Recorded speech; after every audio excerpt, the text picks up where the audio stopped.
If you're an absolute beginner to the Final Fantasy series, or maybe you've only played the big name ones like 7, you may be thinking, hang on, what about the lore for 1 to 13? However, the story for Final Fantasy games is completely separate, different planets, different timelines, and what have you. The numbering on the titles denotes nothing but the order they came out, for the most part anyway. You get some direct sequels, which is how you get names that fry your parents' brains, like 10 and 10-2. But the gist of it is, you can play 14 without having played any of the other games, and you'll be none the worse for it. However, it may not feel that way when you first log in, as NPCs and quest dialogue will refer to a bunch of names and events, and you just kind of nod along like you have any clue what they're talking about. So, what better way to begin than, well, at the beginning? The story takes place on the planet of Hydaelyn. This world was created by a mysterious sentient crystal, a staple of Final Fantasy games, which is also known as Hydaelyn. If you're a World of Warcraft fan coming to 14, think of it in the same way as Azeroth the planet and Azeroth the Titan.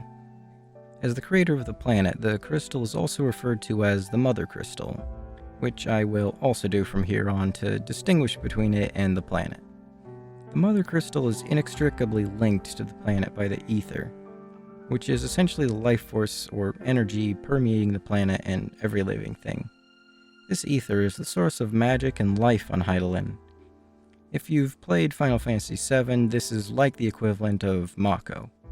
After the creation of the planet, the first events mentioned take place during the Age of the 12. The 12 are this world's pantheon of gods, powerful beings who once ruled and are each associated with an element and a month of the year. First, we have Hydaelyn the Fury, wielder of ice. She is a goddess of war and is symbolized by 3 spears. Next is Menphine the Lover, another wielder of ice. She's also keeper of the moon. Thaliak the Scholar, ruler of rivers and the element of water. As god of knowledge, his symbol is the scroll. Neme the Spinner, also in command of water. She's the goddess of fate and is symbolized by the spinning wheel, likely in reference to the threads of fate from Greek myth. Limlane the Navigator, wielder of wind and the goddess of seas and navigation. As such, her symbol is the wave.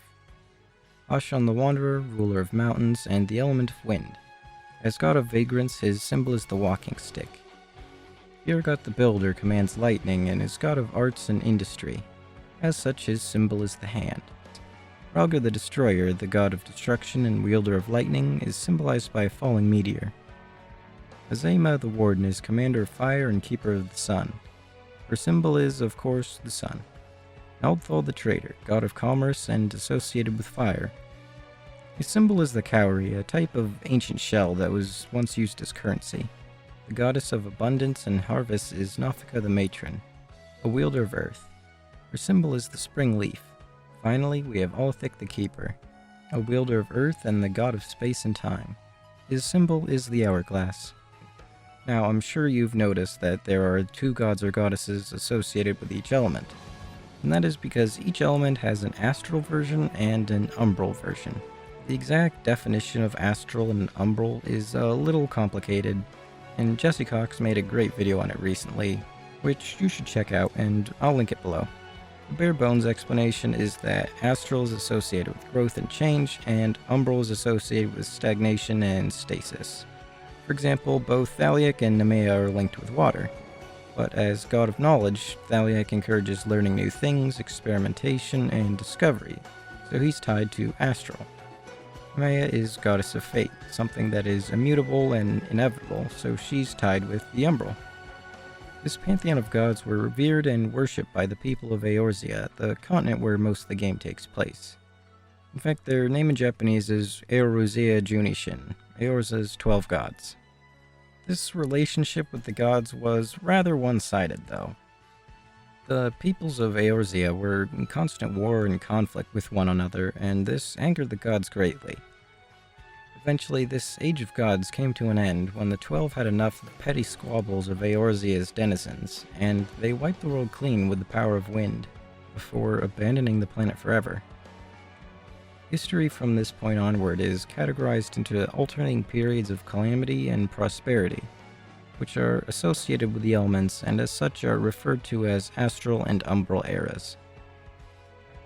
The few survivors of this calamitous wind emerged into what is known as the First Umbral Era, an era of wind. This is considered the start of modern history, however, little is known about this time, which does make sense, as the few people left would mostly have been concerned with survival and not keeping records, similar to events in Earth's history such as the Bronze Age collapse. What is known is that during this era, the Dragon King Midgardsormr appeared on Hydaelyn and fathered the first brood, the first dragons on the planet. Any more details on the Dragon King and his origins would spoil some things from later in the game, so I'll leave it at that. The first astral era of wind began as the invention of tools and agriculture allowed the creation of civilization in the forms of towns and villages, which then spawned the first kingdoms. This era of prosperity came to an end as mankind's creativity was then focused on the creation of forged weapons. The second Umbral Era, an era of lightning, began as with these weapons, people began to wage wars and strip the land bare to continue their conflicts. The wars were brought to a halt when a volcanic eruption darkened the skies and lightning storms ravaged the lands. To escape the storms, people fled underground into caves.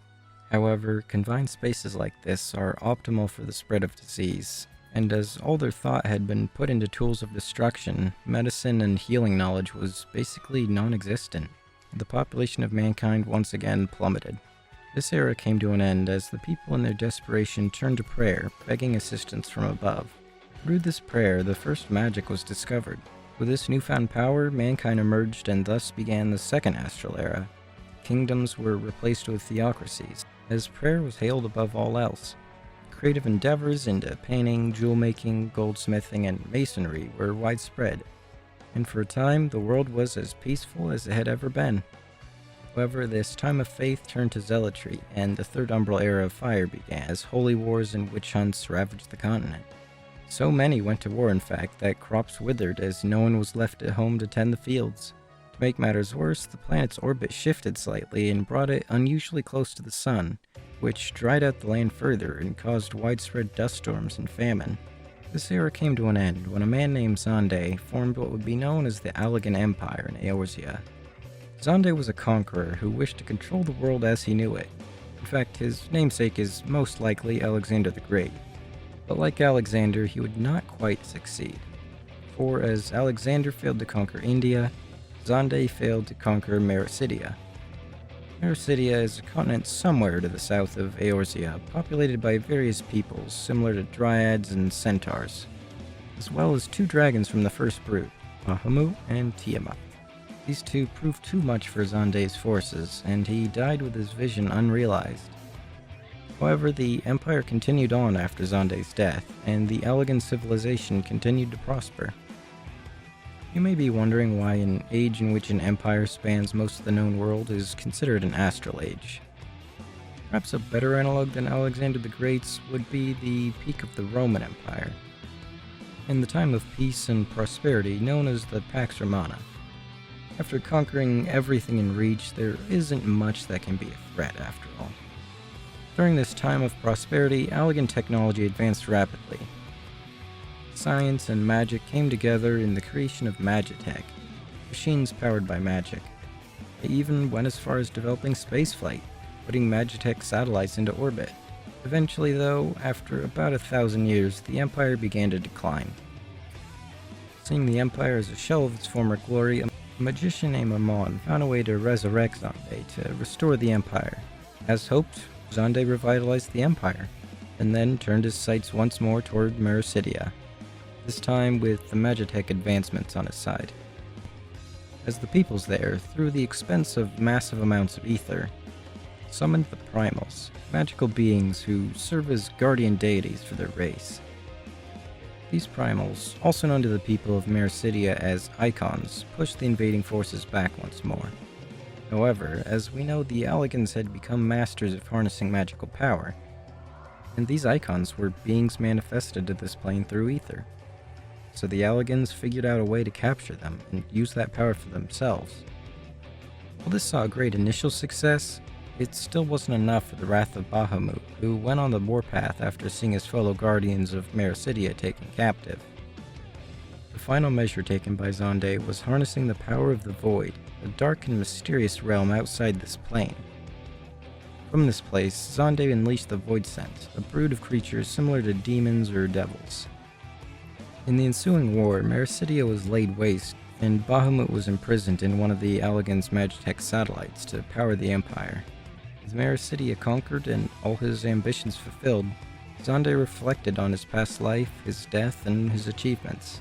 He reached the conclusion that if he could not exist forever, then neither should the planet.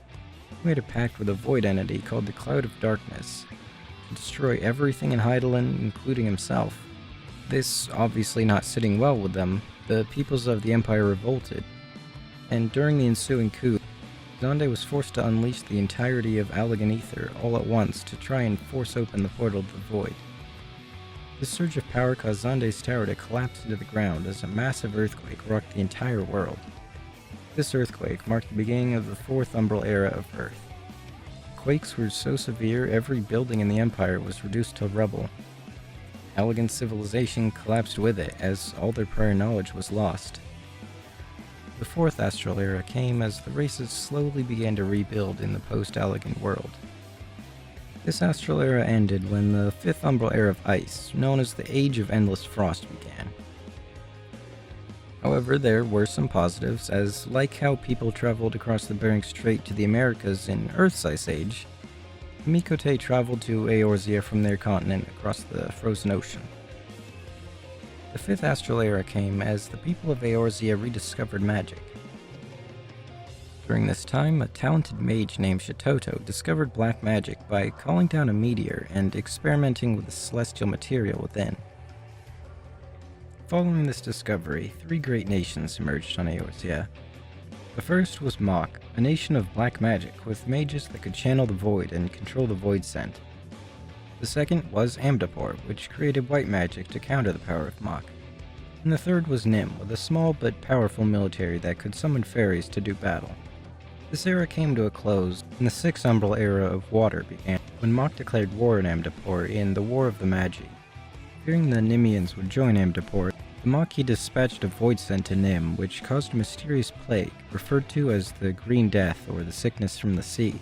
This took the Nimians out of the conflict. The Maquis then summoned a powerful void scent named Diabolos to destroy the Amdapori. However, the Amdapori managed to trap the creature with bite magic and avoid destruction. But this is an Umbral Era, and the world is still due a calamity. Misuse from all this elemental magic caused an overabundance of water ether, which caused a great flood that once again laid waste the continent, destroying nations. From the ruins of this calamity, the modern city-states we know, such as Ishgard and Gridania, arose during the Sixth Astral Era of Water. However, on the northern continent of Ilzabard, Solus Zosgalvis founded the Garlean Empire, and quickly conquered the eastern continent of Othard before turning his gaze toward Eorzea. Like the Allagan Empire, this conquest was aided by Magitech. However, this was out of necessity, as Garleans were born without the ability to use magic themselves. With the Garlean Empire on the horizon and the fate of Eorzea in the balance, here we begin the events of Legacy Final Fantasy XIV. There is a lot to cover in Legacy, so I think it's best to call it here for now and dedicate a video just to that. If that's something you'd like to see, let me know in the comments. Anyhow, I'll see you in the next video, and I hope you have a fantastic day, y'all. Peace.